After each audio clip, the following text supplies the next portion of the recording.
So this show was better than it had any right to be. I myself am a League fan. They did a really good job. Better than you would ever have expected. But it wasn't just about the artistry. They did a good job of actually making a compelling and engaging story. This was basically just a proof of concept for them.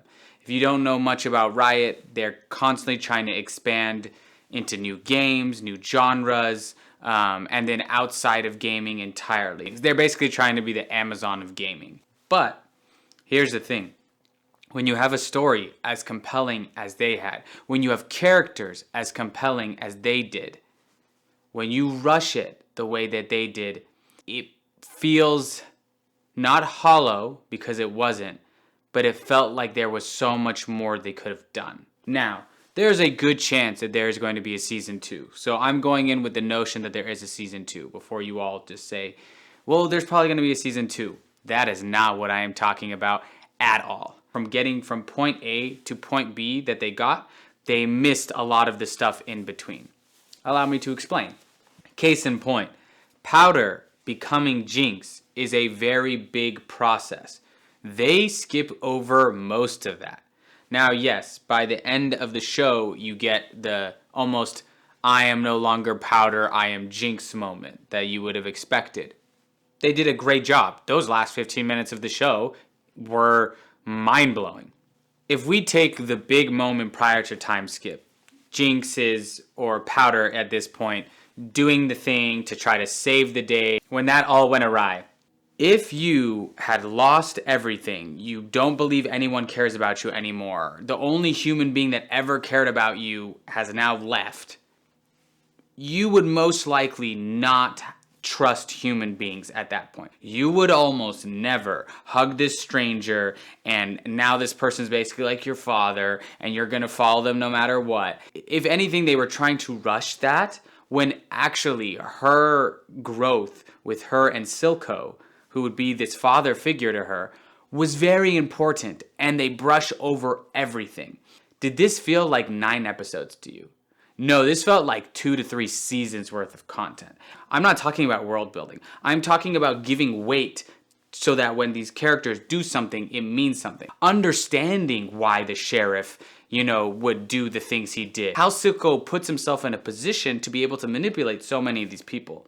Vi, outside of just her backstory and now she's like this. Her relationship with Caitlyn is very fascinating, but it would also happen within like 25 minutes.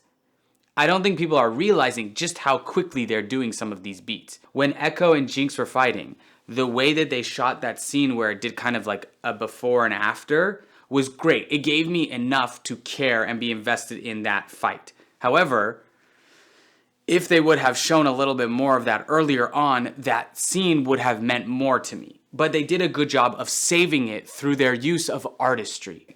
You want to know an example of the one that they did correctly? Viktor. Because we understood him more and more. He gave us that little nod in the beginning, those little seeds of like, wow, this character is more than meets the eye. And then they started leveraging it, understanding why he does the things he does, expanding his world with his relationships with these other characters. This show was almost a masterpiece in terms of relationship dynamics.